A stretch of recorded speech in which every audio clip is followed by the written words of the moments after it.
Irimbiliyam panchayat pre primary കലോത്സവം Valiyakunnu HALP സ്കൂളിൽ വെച്ച് നടന്നു. പഞ്ചായത്ത് വിദ്യാഭ്യാസ standing committee chairman N. Muhammad പരിപാടി ഉദ്ഘാടനം ചെയ്തു. മുൻ പഞ്ചായത്ത് പ്രസിഡന്റ് മാനുപ്പ അധ്യക്ഷനായി. വാർഡ് മെമ്പർ മുഹമ്മദ് അലി, പ്രധാനാധ്യാപിക നസീമ, PTA അധ്യക്ഷൻ നാസർ ഇരുമ്പിളിയം, നാരായണൻ, പൂർവ്വ വിദ്യാർത്ഥി അസോസിയേഷൻ ചെയർമാൻ അനീഷ് വലിയകുന്ന്, ദാമോദരൻ, പ്രേമ, നൌഷാദ്, അസ്ഹർ, സുൽഫി, നസീമ, ബുഷറ തുടങ്ങിയവർ സംസാരിച്ചു.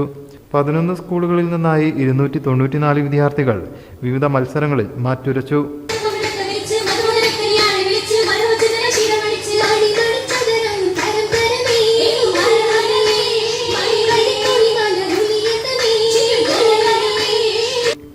News bureau, Valanchery. പുത്തനത്താണിയുടെ സ്വന്തം കനകമകൽ ജ്വല്ലറി ഇനി മുതൽ Kanaka golden diamonds. Kanaka golden diamonds, Puthanathani. മാറുന്ന ലോകം, മാറ്റത്തിനൊപ്പം.